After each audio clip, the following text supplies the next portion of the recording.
Et action! C'est le dernier volet X-Men de la Fox et c'est franchement pas mal.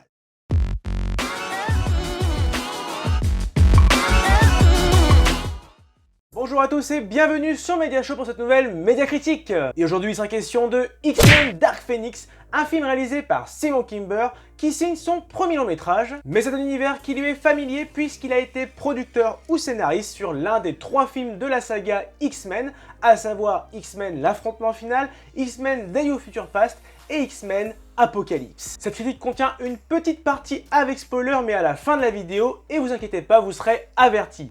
Bref, passons sans plus attendre à la critique. Au cours d'une mission de sauvetage dans l'espace, Jean Grey frôle la mort frappée par une mystérieuse force cosmique et de retour sur Terre, cette force la rend non seulement plus puissante, mais également beaucoup plus instable. En lutte contre elle-même, Jean Grey est alors incapable de maîtriser ses pouvoirs et devient une menace pour ses proches, s'éloignant peu à peu des X-Men. C'est donc une page qui se tourne avec le rachat de la Fox par Disney et ce film signe la fin d'une saga qui aurait pu quand même mieux se conclure. Oui, car vous vous doutez bien que Disney va relancer un reboot des X-Men et les intégrer au MCU.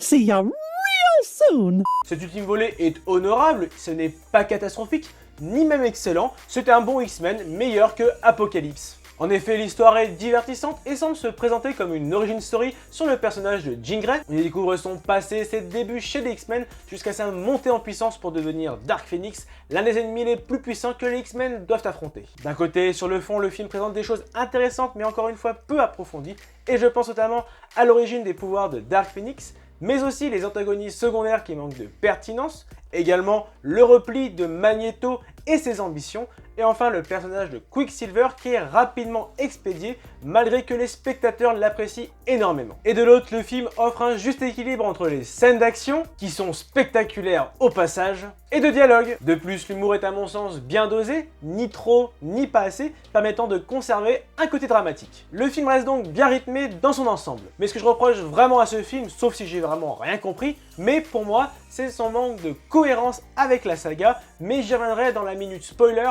en fin de vidéo. Ce nouvel opus de la saga X-Men offre une mise en scène soignée avec plusieurs atouts à souligner. Tout d'abord, les pouvoirs de Jean Grey sont grandioses, avec des effets spéciaux spectaculaires et une colorimétrie sublime, et sa métamorphose est juste incroyable. D'autre part, les décors dans cet opus sont tout bonnement réussis, tout particulièrement la scène marquante dans l'espace. De plus, les scènes d'action et d'affrontement sont fluides et très prenantes, notamment le combat final qui est explosif et assez violent dans le train. Enfin, n'oublions pas la bande sonore qui est composée par le célèbre Hans Zimmer, excellente à son habitude et ne vous laissera pas indifférente lors des scènes dramatiques. Côté casting, c'est le grand retour de la seconde génération des X-Men menée brillamment par l'excellent James McAvoy. On pourra notamment y retrouver Sophie Turner qui est vraiment convaincante dans le rôle de Dark Phoenix, Jennifer Lawrence dans le rôle de Mystique, Nicolas Hoult dans le rôle de la Bête, Ty Sheridan dans le rôle de Cyclope et bien d'autres. C'est également le retour de Michael Fassbender dans le rôle de Magneto et qui est toujours aussi charismatique. Mais la déception de ce casting, c'est Jessica Chastain qui incarne selon moi un personnage sans intérêt. Pour résumer, X-Men Dark Phoenix, 4e volet de la seconde saga X-Men, est un long métrage divertissant avec un scénario honorable, une mise en scène soignée et un casting toujours aussi attachant. C'est pour cela que j'attribue la note de 14 sur 20. Et terminons donc avec la minute spoiler.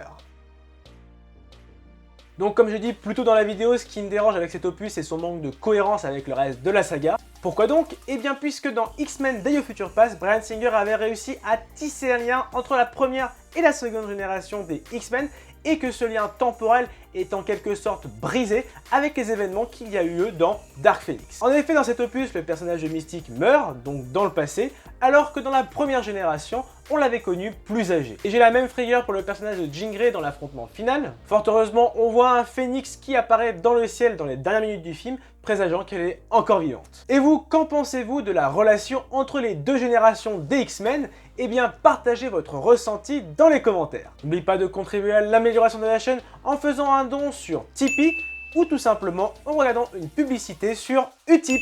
Et voilà, cette vidéo est à présent terminée et j'espère qu'elle t'a plu. Si c'est le cas, lâche le pouce bleu, partage ton avis sur le film dans les commentaires et n'oublie pas de t'abonner à la page Facebook, mais également à la chaîne YouTube sans oublier la petite cloche pour recevoir toute l'actualité de Media Show. Allez, à très vite!